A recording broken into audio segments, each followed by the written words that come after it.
हरियाणा में 25 मई को लोकसभा चुनाव के लिए मतदान होगा, जिसके चलते इन दिनों सभी पार्टियों का चुनाव प्रचार अपनी चरम पर दिखाई देने लगा है।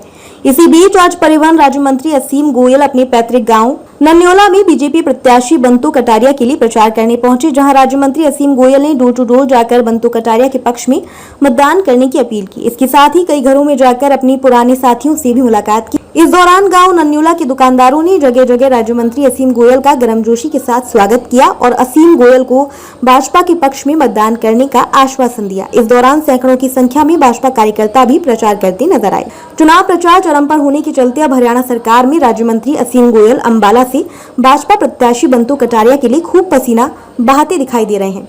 आज अपने पैतृक गांव नन्योला में राज्य मंत्री असीम गोयल ने डोर टू डोर प्रचार कर बंतु कटारिया के पक्ष में वोट करने की अपील की।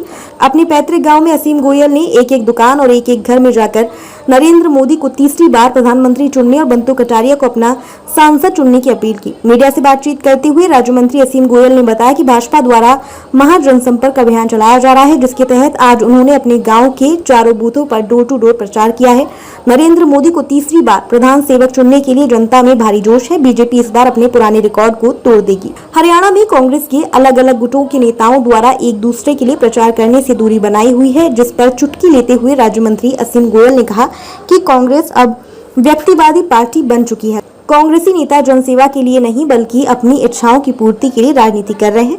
कांग्रेसी नेताओं ने अपनी अलग अलग दुकानें खोल रखी हैं। हरियाणा सरकार को गिराने के लिए विपक्ष इन दिनों जोर आजमाइश करने में लगा है। विपक्ष पर निशाना साधते हुए राज्य मंत्री असीम गोयल ने कहा कि हमारी सरकार फ्लोर टेस्ट के लिए तैयार है। कांग्रेस और जेजेपी अपने सभी विधायकों की सहमति लिखवाकर राज्यपाल को दें। उन्होंने कहा कि हमारी सरकार मजबूती के साथ न सिर्फ अपना कार्यकाल पूरा करेगी बल्कि हम अगली बार भी सत्ता में आएंगे। एक महासंपर्क अभियान के नाते 11 और 12 तारीख को पार्टी ने डिसाइड किया कि पूरे देश भर के अंदर एक महासंपर्क अभियान होगा, क्योंकि मेरी ड्यूटी पानीपत और दिल्ली लगी हुई थी। मैं 11-12 को जनसंपर्क अभियान नहीं कर पाया।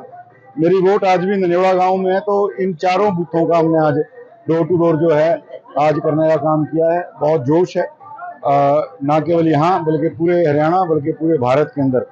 मोदी जी पिछली बार का अपना रिकॉर्ड तोड़ते हुए सीटों का तीसरी बार लोगों के आशीर्वाद से, लोगों के समर्थन से, प्यार से जो है सरकार बनाने जा रहे हैं और प्रचंड बहुमत के साथ मोदी जी इस देश का प्रधान सेवक बनेगा।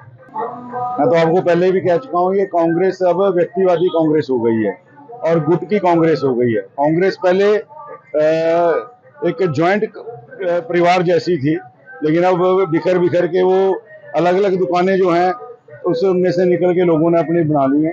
कांग्रेस अब पार्टी नहीं है, एक व्यक्तियों का समूह केवल रह गई है और वो अपने अपने सत्ता की जो है अगर मैं कहूँ इच्छाओं को पूरा करने के लिए आज लोगों के बीच में है। कोई लोक सेवा के लिए कांग्रेस के लोग जो हैं लोगों के बीच में नहीं है।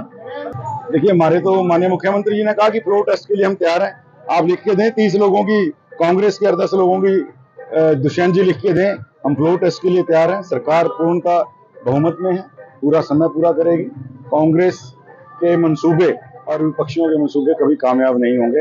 ये जनता के आशीर्वाद से बनी हुई सरकार है और तीसरी बार ना केवल भारत में ना और बल्कि हरियाणा में भी इसी जन आशीर्वाद के नाते जो है सरकार बने।